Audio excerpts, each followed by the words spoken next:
Hello student, मैं Kamalkant times of mathematics YouTube channel में एक बार फिर आप सभी का स्वागत करता हूं। आज मैं लीनियर अलजेब्रा की वीडियो लेक्चर 3 में आपको बेसिस एंड डायमेंशन के कुछ एमसीक्यूज बताऊंगा। तो चलिए स्टार्ट करते हैं। ए basis of a vector space can not contain the zero vector. ये आपका क्या नहीं कंटेन करता है? आपका जीरो वेक्टर कंटेन नहीं करता है। If V over F be a finite dimensional vector space, then any two bases of V have same number of element। अगर हमारे पास कोई फाइनाइट डायमेंशनल वेक्टर स्पेस है और उसकी दो बेसिस हैं V की, फाइनाइट डायमेंशनल वेक्टर स्पेस की, तो have same number of element रखती हैं। Next, if dimension of V is equal to n, then the number of vector in a basis of V is equal to n। आपका क्या जाएगा? Equal to n। अगर आपका dimension किसी vector space की V की n है तो उसमें कितने नंबर ऑफ एलिमेंट होंगे, वेक्टर होंगे, वो आपके कितने होंगे? उतने ही एलिमेंट होंगे जितने उसकी डायमेंशन है। नेक्स्ट चलिए, for each finite dimensional vector space there exist a basis. Existence theorem है आपकी, तो आपसे ये भी पूछ सकता है कि कौन सी थ्योरम है। तो एग्जिस्टेंस थ्योरम आपकी कहती है कि there exist a basis of a finite dimensional vector space. Next पे चलते हैं। The basis 1 0 0 0 1 0 0 0 1 of the vector space R3 over R is known as a standard basis. हम इसको किससे जानते हैं? स्टैंडर्ड बेसिस के नाम से जानते हैं। The number of element in any basis of vector space R4 over R is कितने डायमेंशन, कितने डायमेंशन होगी इसकी? कितनी होगी आपकी? 4। Number of element in a basis of a vector space is called a dimension. Next देखिए, in which of the following alternatives a subset T of S is equal to, ये आपको एक सेट दिया गया है, is not a basis of R3 over R if. हमें क्या देखना है कि इसका जो सबसेट है T, वो देखना है कि जो बेसिस फॉर्म ना करता हो। तो बेसिस फॉर्म ना करने का मतलब है बेसिस क्या क्या नहीं होते हैं। सबसे पहले देखिए बेसिस होता क्या है। If S be a subset of a vector space V over F, S कोई सबसेट है vector space V over F का, then S is a basis of V over F if S is linearly independent and linear span of S is equal to V, then S is called a basis। तो आपका कौन सा हो जाएगा? ए। तो हमें क्या देखना है? अगर हमें देखना है कि ये बेसिस नहीं है तो हमें दो कंडीशन चेक करनी पड़ेगी। कौन कौन सी? एक तो S को लीनियरली इंडिपेंडेंट दिखाना पड़ेगा, मतलब T को चेक करना है तो T को लीनियरली इंडिपेंडेंट, और उसका स्पान करेंगे तो हमेशा वेक्टर स्पेस के इक्वल आना चाहिए। तो हमें क्या करना है? इन T में चेक करना है कि ये देखो, इतना बड़ा तो हम नहीं कर सकते हैं क्योंकि इतना टाइम हमारे पास नहीं है, तो हम सीधा सीधा चेक कर लेते हैं कि इनमें से ऐसा तो नहीं है कोई Li ना हो। तो Li चेक करने के लिए हमें सबसे पहले इसको लीनियर कॉम्बिनेशन में लिखना पड़ेगा। चाहे इसको लिख लीजिए, चाहे इसको लिख लीजिए, चाहे इसको सबको लिख के देखना पड़ेगा और फिर उसको चेक करना पड़ेगा। जो इसके स्केलर्स है अगर सारे के सारे इक्वल टू 0 है तो Li है, जो इक्वल टू 0 नहीं होगा, एटलीस्ट 1 भी अगर 0 नहीं होगा तो हम उसको LD कह देंगे और वो बेसिस नहीं होगा। तो चेक कर लेते हैं 1 by 1 करके।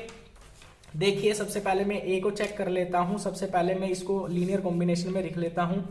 T इक्वल टू आपको दिया गया है 2 0 0 2 2 0 एंड 2 2 2। अभी देखने में आपको थोड़ा बड़ा लग रहा होगा कि सर ये तो काफी बड़ा हो जाएगा, अलग अलग ऑप्शन चेक करने पड़ेंगे, जबकि आप प्रैक्टिस की बात है, आप 1 मिनट में भी कर सकते हैं इस क्वेश्चन को। देखिए कैसे हम इसको लीनियर कॉम्बिनेशन में लिख लेते हैं। स्केलर हमने मान लिए हैं A B C और उनके अकॉर्डिंग हम लेके चलते हैं। 2 0 0 प्लस के B 2 2 0 plus C 2 2 2, this is equal to 0 0 0। चलिए, आपका क्या जाएगा? 2A plus 2B plus 2C, 2A plus 2B plus 2C comma 0 हो गया, B 2B plus 2C comma 0 0 और 2C, this is equal to 0 0 0। Compare कर लीजिए, 2C इज इक्वल टू 0 तो C इज इक्वल टू 0। जब 2B plus 2C is equal to 0 compare करोगे तो आपका क्या जाएगा? C इज इक्वल टू 0 तो B इज इक्वल टू भी 0।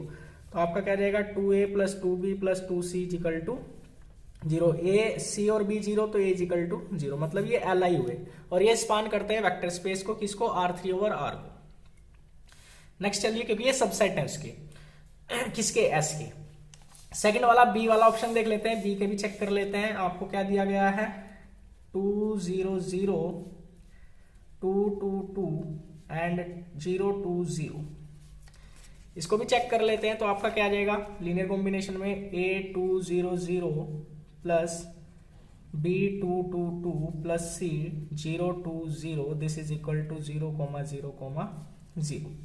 तो 2A plus 2B is equal to 0 and 2B plus 2C is equal to 0 and B is equal to 2B is equal to 0। तो A B C की value आपको यहाँ से क्या मिल जाएगी, 0, क्योंकि B यहाँ से 0 इसमें रखोगे पुट C 0, जब C और B 0 तो A भी आपका 0। तो यह भी आपका LI हुआ। हमें LI नहीं चेक करना है, थर्ड वाला देख लेते हैं। आपको क्या दिया गया है, 2 0 0 2 2 0 एंड 0 2 0। इसको लीनियर कॉम्बिनेशन में लिख लेते हैं,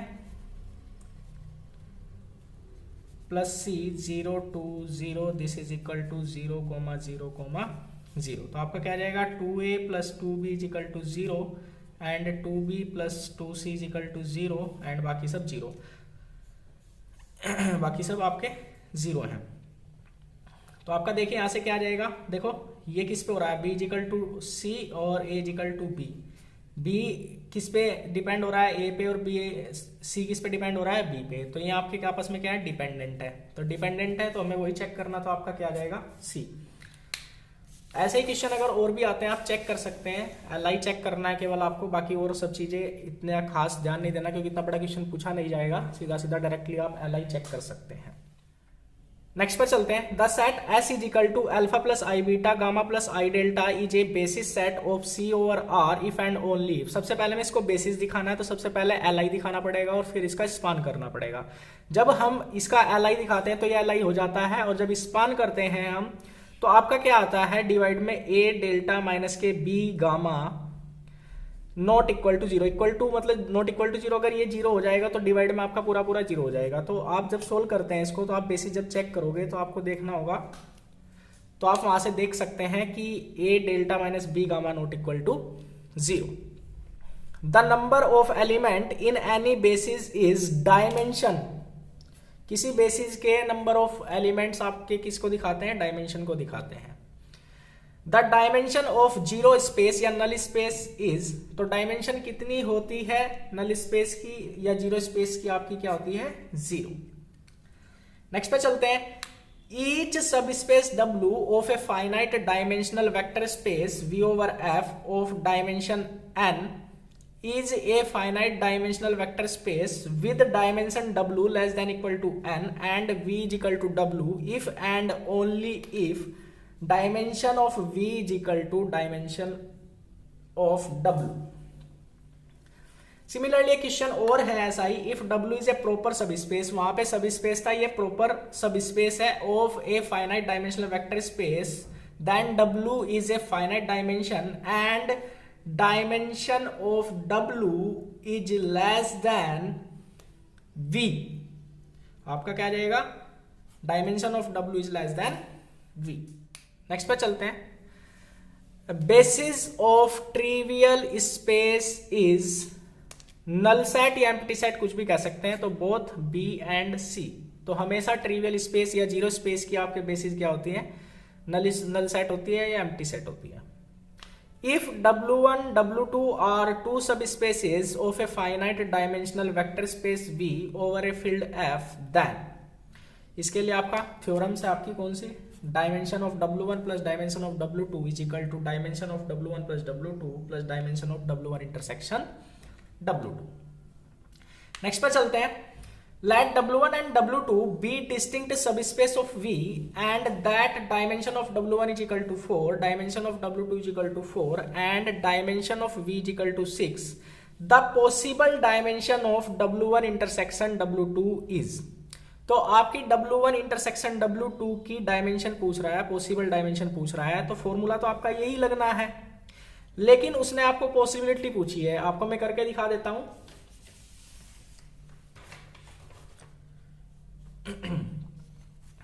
देखिए आपको दिया क्या है, W1 dimension of W1 is equal to 4 दिया गया है, dimension of W2 is equal to 4 दिया गया है और डायमेंशन V की आपको दी गई है 6। अब देखिए डायमेंशन ऑफ W1, जो आपका W1 और W2 सब स्पेसिस है V के, वो हमेशा कंटेन किस में करेंगे, W1 प्लस W2 में कंटेन करेंगे। अब इसकी डायमेंशन कितनी है 4, इसकी डायमेंशन कितनी है 4, तो वो किस में कंटेन करेंगे, dimension of W1 plus W2 में। तो डायमेंशन हमेशा W1 प्लस W2 की हमेशा किससे ग्रेटर देन रहेगी, भाई कुछ ना कुछ तो बड़ी जाएगी दोनों से, तो हमेशा ग्रेटर देन किससे रहेगी, 4 से, क्योंकि मिनिमम W1 और W2 की डायमेंशन कितनी है 4, तो हमेशा W1 प्लस W2 कितनी जाएगी, 4 से ग्रेटर देन जाएगी। पर V की डायमेंशन, वेक्टर स्पेस की डायमेंशन ही कितनी है 6, तो मतलब 4 से तो बड़ी लेकिन 6 से बड़ी नहीं जा सकती है, 6 से तो छोटी रहेगी। तो पॉसिबिलिटी कौन सी बची हमारे पास, केवल 5 और 6 की, क्योंकि 4 से बड़ी है और 6 से छोटी है, तो मतलब 6 तक जा सकती है, 6 से बड़े नहीं जा सकती, तो 5 और 6 की आपकी पॉसिबिलिटी बची। तो dimension of W1 plus W2 can not greater than 6, we have two possibilities, dimension of W1 plus W2 only 5 and 6। तो हमारे पास फॉर्मूला है dimension of W1 plus W2 is equal to dimension of W1 plus dimension of W2 minus dimension of W1 intersection W2। अब हमारे पास first possibility है 5 की, तो 5 रख लेते हैं। डायमेंशन ऑफ W1 आपको दिया गया है, डायमेंशन ऑफ W2 आपको दिया गया है, हम dimension of W1 intersection W2 निकाल सकते हैं। तो फर्स्ट वाली पॉसिबिलिटी से आपका क्या आ गया है 3। नेक्स्ट पर चलते हैं, दूसरी पॉसिबिलिटी आपकी dimension of W1 plus W2 की क्या है 6 है, वैल्यू रख लेते हैं W1 की, W2 की वैल्यू रख लेते हैं, minus W1 intersection W2, this is equal to 2। तो आपकी दो पॉसिबिलिटी निकली dimension of W1 intersection W2 की, कौन कौन सी, 2 एंड 3। तो चेक कर लेते हैं आपका कौन सा आया, 2 एंड 3। अदरवाइज क्वेश्चन भी कुछ और भी आ सकते हैं, आपको डायमेंशन ऑफ W1 भी दे सकता है, W2 भी दे सकता है, W1 प्लस W2 भी दे सकता है, और dimension of W1 intersection W2 आपसे पूछ सकता है। तो इस तरह के क्वेश्चन भी आ सकते हैं, तो वो भी आप देख सकते हैं। नेक्स्ट पर चलते हैं, if n vectors span a vector space V containing R linearly independent vectors, then, चलिए इसको मैं दिखा देता हूं आपको। देखिए एक हमारे पास सबसेट है S किसी वेक्टर स्पेस V का, जो कंटेन करता है n वेक्टर्स, और ये स्पान भी किसको करता है, V को स्पान करता है। हमने क्या कर लिया, there exist a linearly independent subset T of S, T एक सबसेट ले लिया किसका, S का, जो आल्सो स्पान करता है, ये भी स्पान किसको करता है, वेक्टर स्पेस को। This subset T of S will form A basis of V, ये किसको फॉर्म करता है, बेसिस को, मतलब उसकी डायमेंशन क्या होगी, हमने माना suppose number of element T is M, तो डायमेंशन V की कितनी हो जाएगी M, और which is less than equal to N, क्योंकि सबसेट है किसका, S का, और S कितने थे एलिमेंट S में, N हमने मान के चले थे, तो this is equal to less than equal to N। Since dimension of V is equal to M, any subset of V containing more than M vector, मैंने इससे पहले जब वीडियो बनाई थी तो उसका लास्ट क्वेश्चन था कि मोर देन n+1 वेक्टर्स आपके लीनियरली इंडिपेंडेंट होते हैं ऑफ n वेक्टर्स में से। तो इसमें क्या कहा, subset of V containing more than M vector will linearly dependent, अगर किससे बड़े ज्यादा हैं, उस जो आपका linearly dependent vector, independent vector जिसके लिए हो रहे हैं, अगर उससे एक भी ज्यादा है तो आपके क्या बना देंगे, डिपेंडेंट। तो any subset of V containing more than M vector, M से ज्यादा, M तक तो इंडिपेंडेंट थे, लेकिन M से ज्यादा अगर आएंगे तो डिपेंडेंट होंगे, तो विल डिपेंडेंट। तो हैंस एक हमने और सेट सबसेट ले लिया S1, जो लीनियरली इंडिपेंडेंट है किसका, V का, तो उसमें हम जो कहते हैं, हम उसमें किसमें R वेक्टर्स लेंगे, तो मतलब वो किससे छोटा हुआ, इस M से तो छोटा ही हुआ। हमने कहा कि R क्या है, less than equal to M, लेकिन M हमेशा पहले से ही क्या था, M लेस देन था N, तो R भी किससे लेस देन होगा, N से। तो देखिए आपकी थ्योरम से हम क्या लिख सकते हैं, this is equal to R is less than equal to N। Next question पर चल लेते हैं, basis of R√2 over R is, हमें इसकी बेसिस फाइंड आउट करनी है। चलिए बेसिस फाइंड आउट कर लेते हैं इसकी, तो आपकी क्या आ जाएगी, basis B is equal to, सबसे पहले हम सेट ले लेते हैं इसका, हमने मान लिया क्यू सेट है किस तरह का है, R√2, मतलब देखिए सॉरी, R√2 किस तरह का सेट होगा, A प्लस B√2 टाइप का होगा, such that A, B belongs to R। अब आप क्या रखिए, सबसे पहले ये आपका जो सेट है R√2, इसके बेसिस के एलिमेंट कैसे होंगे, आप सबसे पहले A को 0 रखिए, B को 1 रखिए। जब A को 0 रखोगे, B को 1 रखोगे, तो आपको क्या मिल जाएगा, √2। जब आप b को 0 रखोगे और a को 1 रखोगे तो आपको क्या मिल जाएगा 1। यही आपके बेसिस है, और इसके अगर डायमेंशन पूछते हैं तो डायमेंशन भी आप यहां से इसकी बता सकते हैं। तो बेसिस के एलिमेंट आपके क्या है 1 और √2। नेक्स्ट देख लीजिए, डायमेंशन ऑफ q √2 √3 इज। इसकी डायमेंशन सबसे पहले इसकी बेसिस फाइंड आउट कर लेते हैं। देखिए q √2 q √3 के लिए आपका क्या बना सकते हैं, q √2 √3 के लिए हम सेट बना सकते हैं a plus √2b plus √3c plus के √2 √3d such that a, b, c, d belongs to, जो इसका ओवर क्यू ही है ये, तो ओवर क्यू ही ले लेते हैं, ओवर क्यू। ठीक है, तो ओवर क्यू ले लेते हैं हम इसको, ए बी सी डी के मतलब जो फील्ड के एलिमेंट हैं आपके वो क्यू से ही ले लेते हैं। तो वही सबसे पहले हम क्या करेंगे, सबसे पहले हम केवल ए को 1 मानेंगे, बाकी सबको 0 करेंगे, तो आपको मिल जाएगा आपको 1 कोमा, फिर हम बी को 1 रखेंगे, बाकी सबको 0 करेंगे तो √2, फिर सी को 1 रखेंगे, बाकी सभी को 0 करेंगे तो √3, फिर हम क्या करेंगे डी को 1 रखेंगे, बाकी सभी को 0 तो √2 √3। तो आपकी डायमेंशन देखो, बेसिस के एलिमेंट 1 2 3 4, तो डायमेंशन कितनी आई आपकी 4। तो आपका क्या जाएगा इसका 4 डायमेंशन आ जाएगी। नेक्स्ट पे चलते हैं। If V be a vector space of 2 × 2 symmetric matrices over R, then dimension of V is। तो सबसे पहले हमें क्या करना है, एक वेक्टर स्पेस बना लेते हैं V ओवर R में है, वो किस टाइप का है, वो हमारा है सिमेट्रिक। तो सिमेट्रिक अब मैट्रिक्स आपकी कैसी होती है, देखो ये सिमेट्रिक मैट्रिक्स है 2x2 की, such that a, b, c belongs to R, field आपका R दिया गया है। तो अब हमें क्या करना है, इसकी बेसिस फाइंड आउट करनी है। बेसिस फाइंड आउट करने के लिए आप क्या करोगे, सबसे पहले a को 1 रखोगे, बाकी सभी को 0, तो मैट्रिक्स आपकी क्या बनी, ये आपकी मैट्रिक्स बन जाएगी। फिर b को 1 रखिए, बाकी सभी को 0, तो 0 1 1 आपका, ये आपका 0 आ जाएगा। फिर c को 0 रखोगे, सॉरी c को 1 रखोगे, बाकी सभी को 0, तो आपका क्या जाएगा a। तो बेसिस में कितने एलिमेंट हुए 3, तो डायमेंशन कितनी हुई इसकी 3, सिमेट्रिक मैट्रिक्स की। हाँ देखो सेम क्वेश्चन आपका ये है, V be the vector space of R 2 × 2 matrices over the field F, then dimension of V over F is। तो इसे भी देख लीजिए, देखो आपको इस बार इसने क्या कहा है, V over R दिया गया एक मैट्रिक्स फॉर्म का है, कैसी मैट्रिक्स है, A B C D 2x2 की मैट्रिक्स है, such that A, B, C, D belongs to R या F जो भी ले सकते हैं। तो A की वैल्यू 1 रखोगे तो 1 0 0 0, ऐसे ही फिर B की 1 रखोगे तो 0 0, फिर C की 1 रखोगे तो, फिर D की 1 रखोगे, तो देखो कितनी आई बेसिस के एलिमेंट 4, तो डायमेंशन कितनी 4, तो इसकी आप 4 निकाल सकते हैं। एक क्वेश्चन है, if C be the set of complex number then dimension of C over R is। अब देखो C उसने कहा है सेट ऑफ कॉम्प्लेक्स नंबर, और डायमेंशन C ओवर R आपका पूछ रहा है। तो देखिए कैसे करते हैं हम इसको,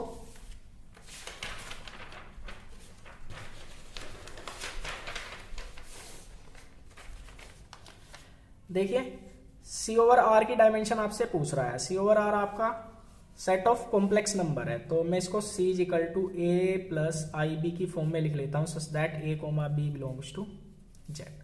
ये आपका इस टाइप का है। तो जब हम A की वैल्यू 1 रखें, B की 0, तो आपको मिलेगा 1, और जब हम क्या रख रहे हैं, B को 1 रख रहे हैं, A को 0 रख रहे हैं, तो आपको मिल रहा है I। तो कितने एलिमेंट हुए बेसिस में 2, तो डायमेंशन कितनी हुई इसकी 2। तो इसकी बेसिस भी पूछी जा सकती है और डायमेंशन। देखिए कुछ कोसेंट स्पेस के क्वेश्चन बचे हुए थे, वो मैं अभी करा देता हूं आपको। If W be a subspace of a finite dimensional vector space V over F, then dimension of V upon W is equal to dimension of V minus dimension of W। आपने थ्योरम से भी पढ़ी होंगी। अगर यहाँ cross आता है, V cross W आता है, तो आपका क्या हो जाएगा, बीच में प्लस हो जाएगा। नेक्स्ट देखिए, ये क्वेश्चन आपका पीछे छूट गया था। द जीरो स्पेस या null space generated by phi, ये फाई से जनरेट होता है। क्वेश्चन नंबर 26 देख लीजिए। If a finite dimensional vector space V over F be the direct sum of its subspaces U and W, then dimension of U direct sum of W is equal to dimension of U plus dimension of W। ये भी आपकी theorem आपने पढ़ी थी, उसी के according मैंने आपका क्वेश्चन बना दिया है। The necessary and sufficient condition for a vector space V over F to be a direct sum of its subspaces W1 and W2 और called V is equal to W1 direct sum of W2। ये आज आपके MCQs मैंने आपको करा दिए हैं basis के और डायमेंशन के, और कुछ छूटे हुए क्वेश्चन थे डायरेक्ट सम के, वही मैंने आपको करा दिए हैं। अगर वीडियो आपको अच्छी लगी तो वीडियो को लाइक और शेयर करना ना भूलें।